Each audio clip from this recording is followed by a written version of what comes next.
will begin. Number 1. Look at the picture marked number 1 in your test book. A. She's closing the door. She's closing the door. She's closing the door. Cô ta đang đóng cửa. B. She's lying on the sofa. She's lying on the sofa. She's lying on the sofa. Cô ta đang nằm trên ghế sofa. C. She's holding a piece of paper. She's holding a piece of paper. She's holding a piece of paper. Cô ta đang cầm một mẩu giấy. D. She's writing a letter. She's writing a letter. She's writing a letter. She's writing a letter. Cô ta đang viết một lá thư.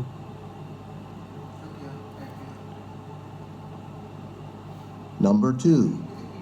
Look at the picture marked number 2 in your test book. A. There's a clock in the tower. There is a clock in the tower. There is a clock in the tower. There is a clock in the tower. Có một cái đồng hồ trong tòa tháp. B. There's a towel hanging outside. There is a towel hanging outside. There is a towel hanging outside. Có một cái khăn treo ở bên ngoài. C. There's a person on the balcony. There is a person on a balcony. There is a person on a balcony. Có một người ở trên ban công. D. There's a watch next to the window. There's a watch next to the window. There's a watch next to the window. Có một cái đồng hồ đeo tay ở bên cạnh cái cửa sổ. Go on to the next page. Go on to the next page.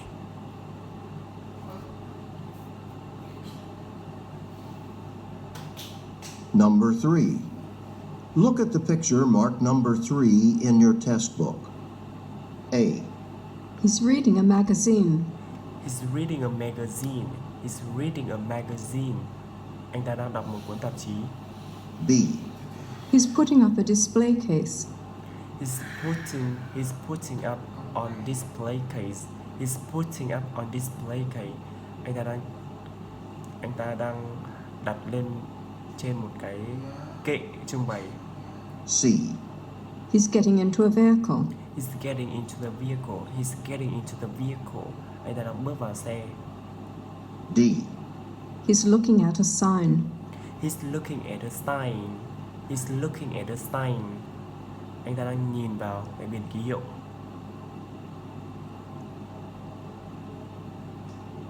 Number 4. Look at the picture marked number 4 in your test book. A. They're working together at a desk. They're working together at a desk. They're working together at a desk. Họ đang làm việc cùng nhau ở bàn làm việc. B. They're helping each other move a computer. They're helping each other move a computer. They're helping each other move a computer. Họ đang giúp đỡ nhau di chuyển cái máy tính. C. They're hanging decorations. They're hanging decoration. They're hanging decoration. Họ đang treo những cái đồ trang trí. D. D. They're arranging some furniture in a room. They are arranging some furniture in a room. They are arranging some furniture in a room. Họ đang sắp xếp những cái đồ đạc ở trong phòng. Number 5. Look at the picture marked number 5 in your test book. A. He's parking a car. He's parking a car. He's parking a car. Anh ta đang đỗ xe. B. He's pushing a wheelbarrow. He's pushing a wheelbarrow. He's pushing a wheelbarrow. He's pushing a wheelbarrow. Anh ta đang đẩy một cái xe đẩy hàng, hay là gọi là xe cút kít. C. He's putting air into a tire. He's pushing air into a tire. He's pushing air into a tire. Anh ta đang bơm xe. D. He's stacking boxes. He's stacking boxes. He's stacking boxes. He's stacking boxes. Nghĩa anh ta đang xếp những cái hộp.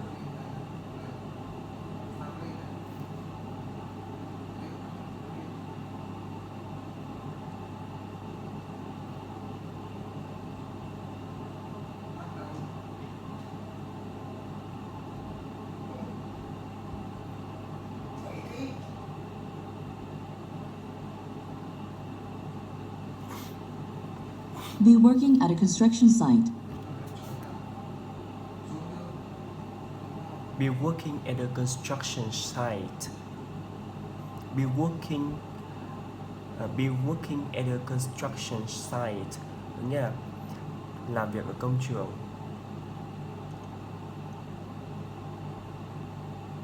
Be working on a construction. Be working on a construction. Be working on a construction. Bằng mình build nghĩa là xây dựng.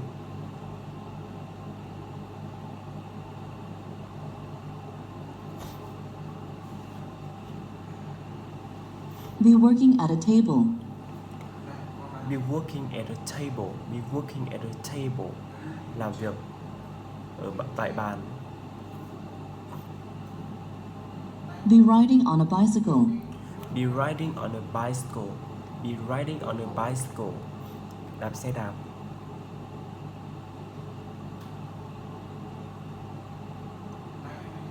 Be operating heavy machinery.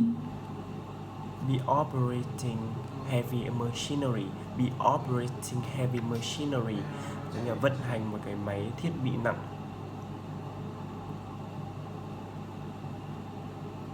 Be inspecting the motor of the car.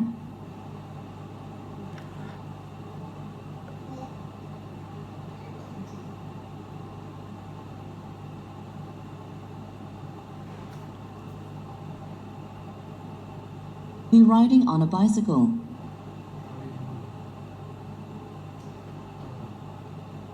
Be operating heavy machinery.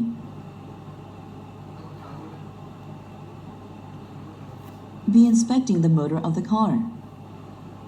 Be inspecting the motor of the car. Be inspecting the motor of the car. Anh ta đang kiểm tra cái động cơ của ô tô.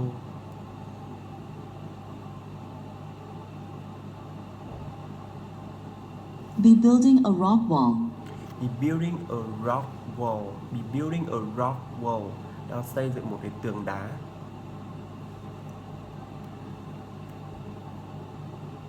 Be laying bricks. Be laying bricks. Be laying bricks. Be laying bricks. Đang đặt những cái viên gạch. Be painting a window frame.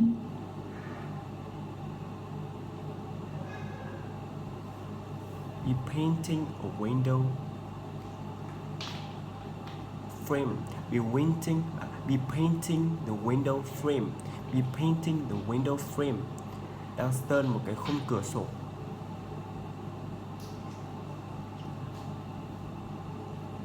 Be using a shovel to dig a hole. Be using a shovel to dig a hole. Be using a shovel to dig a hole. Còn đang sử dụng cái xẻng để đào một cái hố.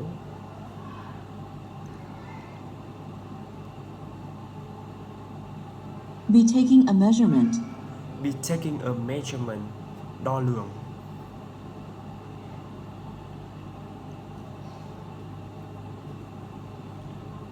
Be watering the plants. Be watering a plants. Be watering a plants. Đang tưới cây.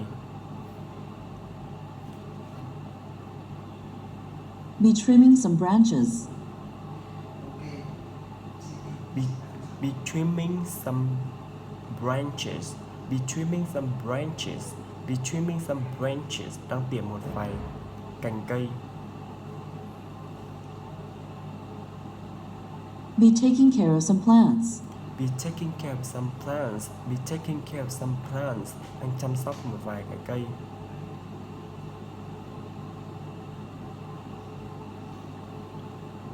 Be picking some flowers. Be picking some flowers. Be picking some flowers. Be picking some flowers. Đang hái một vài bông hoa. Be sweeping the floor. Be sweeping the floor. Be sweeping the floor. Be sweeping the floor. Đang lau sàn. Be mopping the floor. Be mopping the floor. Be sweeping the floor. Đang quét sàn, quét sàn. Be mopping the floor. Lau sàn. Be mopping the floor. Lau sàn. Be raking leaves on the ground.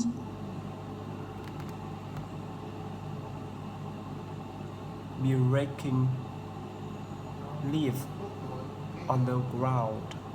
Be raking leaf on the ground. Be raking leaf on the ground. Be raking leaves on the ground.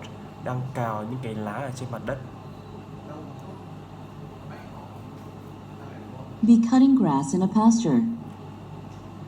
Be cutting grass in the pasture. Be cutting grass in the pasture. Be cutting grass in the pasture. Be cutting grass in the pasture. Nghĩa đang cắt cỏ trên đồng.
Be working at a construction site.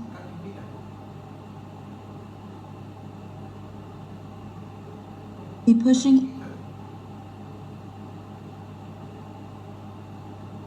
Be working on a construction.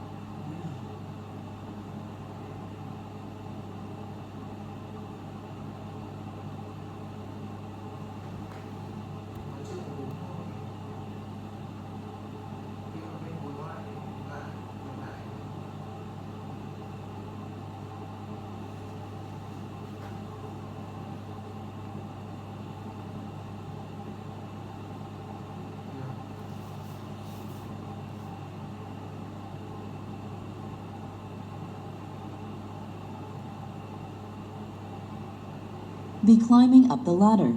Be climbing up the ladder. Be climbing up the ladder. Be climbing up the ladder. Leo lên bậc, leo lên thang, trèo lên thang.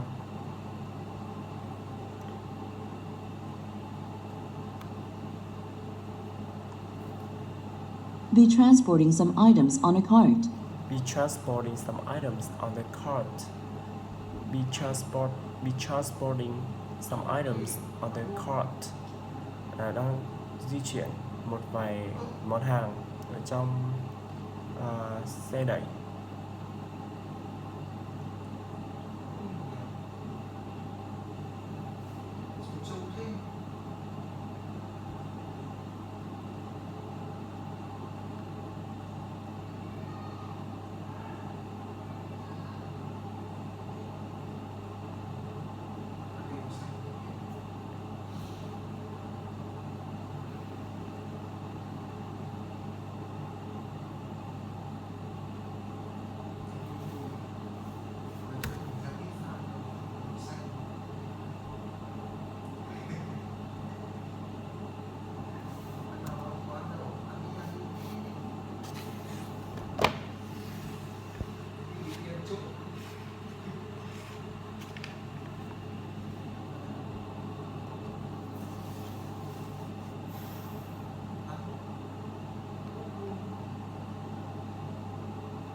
Be looking at merchandise on display.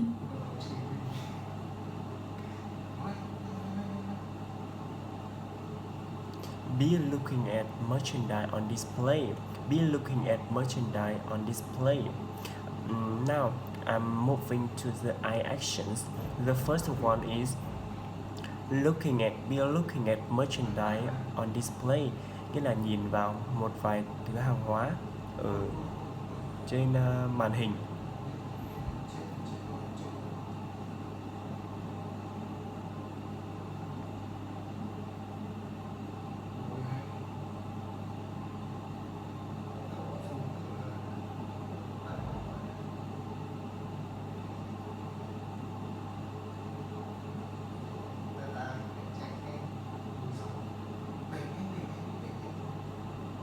Be looking at merchandise on display. Be looking at merchandise on display. Be looking in a drawer. Be looking in a drawer. Be looking in a drawer. Be looking into. Be looking into. Be looking in a drawer. Nhìn vào trong cái ngăn kéo.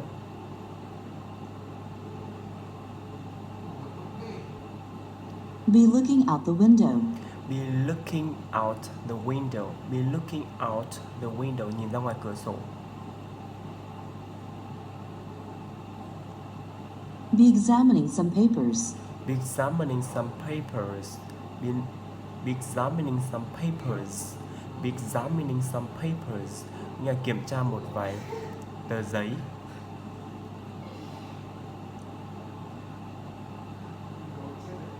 Be facing some equipment. Be facing some equipment. Be facing some equipment. Be facing some equipment.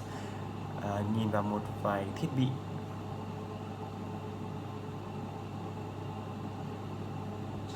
Be gazing at a painting hung on a wall. Be gazing at a painting hung on the wall. Be gazing at a painting hung on the wall. Nhìn chằm vào cái bức tranh được treo ở trên tường.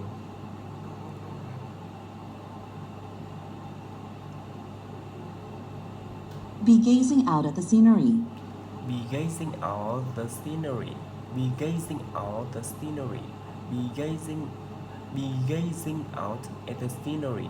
Be gazing out at the scenery. Be gazing out at the scenery. Nhìn ra ngoài nhìn ra ngoài cảnh. Nhìn ra ngoài ngắm cảnh. Be focusing on the computer screen. Be focusing on the computer screen. Be focusing on the computer screen. Be focusing on the computer screen. Tập trung vào cái màn hình. Tập trung vào cái màn hình máy tính.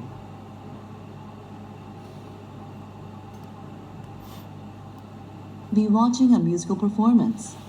Be watching a musical performance. Be watching a musical performance. Be watching a musical performance. Xem buổi biểu diễn âm nhạc.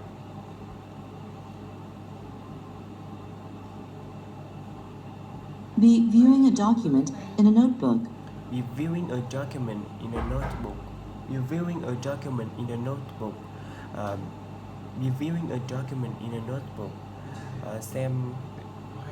Xem một cái tệp tài liệu ở trong notebook.